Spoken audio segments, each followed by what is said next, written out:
C3.ai getting a price target raise from analysts at D.A. Davidson, Morgan Stanley, Piper Sandler, and JMP Securities after raising its guidance for the full year. We initially saw a spike in shares, although soon after the open, we are looking at losses here of just about nearly 10% drop. Joining us now, we want to bring in Tom Siebel. He's the founder and CEO of C3.ai. Tom, there's so much to discuss here. I want to start on the price action. I'd love to hear your thoughts. I know you don't focus probably too much on the day-to-day swings and maybe what we're seeing here right after earnings, but when you take a look at the sentiment, at least initially following these results, versus what we are seeing today, any thoughts just in terms of how investors are looking at this, or maybe what the street is missing in this print?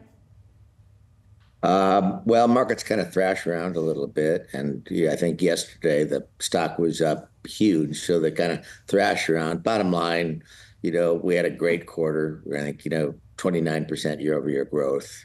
We finished the quarter with almost, $750 million cash.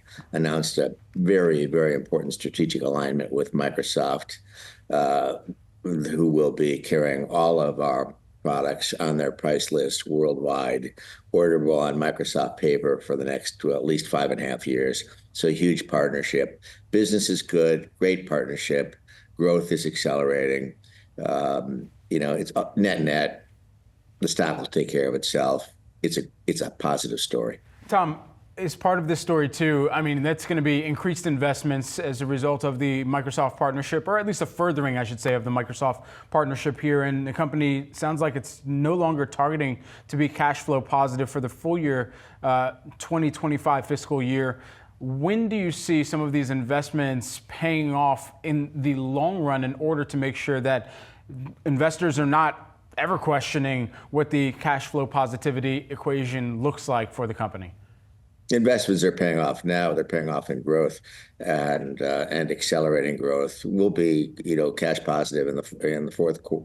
We'll be cash positive in the fourth quarter. I expect we'll cross over into cash positivity next fiscal year. But we have thousands, perhaps tens of thousands now of Microsoft salespeople who we need to enable to sell our products successfully, and to not invest in that is simply not rational. And so this is going to result in increased growth, increased market share, increased cash flow in the medium run. And this is an extraordinarily positive story. Tom, to what extent is it going to increase some of your market share, increase some of your cash flow? Because that is one of the points that analysts are very encouraged about, is this increased agreement here with Microsoft, and what ultimately that could do here to drive in growth here in the future. Think about it. We're a major player in enterprise AI. We have over 100 products in the space. Now we've gone from order of 100 salespeople in September to order of tens of thousands of salespeople in November, or all around the world, every vertical, every geography.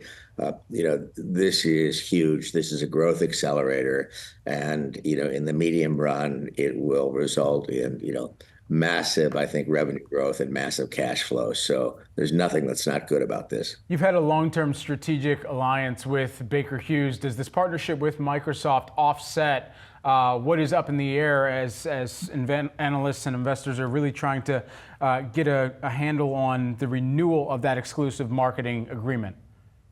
Well, we have had an exclusive marketing agreement with Baker Hughes in the oil and gas services market. We have a great partnership there. It is hugely successful. Our relationships are great. We've extended that partnership, I think, 3 times.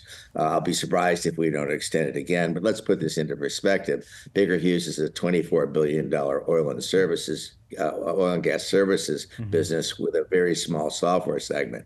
Microsoft is a $250 billion software company, the largest enterprise software company in the world. So there's really no comparison. I suspect our relationship with Baker Hughes will be renewed.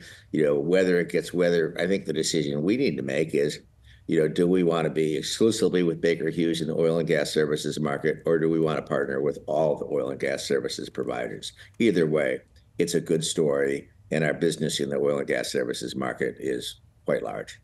Tom, as we wrap this up, lots of questions just about product roadmap going forward, how you maintain this competitive edge or the dominance within the space. What does that look like for 2025? Our innovation has been remarkable, particularly in generative AI. We have scores of solutions in generative AI out there, AI in production. 2 months ago, we were granted the patent by the U.S. Patent Office in generative AI. Yes, C3 has that. So all these people who are yapping about AI agents and generative AI, guys, that's our intellectual property. That's a foundational patent. It's a big deal. So, we've been seeing kind of massive innovation, particularly in generative AI and agentic AI. So business is good. Just lastly, we only got 30 seconds here, Tom. What do you anticipate will be the prioritization for AI from the incoming administration? Well, I think it's going to be, come on, with Elon Musk involved. I mean, this is going to be, AI, defense, intelligence, government services, Treasury, Justice Department, Health and Human Services. I mean, AI comes to the, top of the priority list. This is going to be more important than submarines, more important than missiles, more important than welfare. And so we're going to make government more efficient. We're going to deliver government services to more satisfied constituents at lower cost. And so AI comes to the top of the list, and this is good for C3.ai. CEO of C3.ai, Tom Siebel. Tom, thanks so much for taking the time here this morning. Thank you.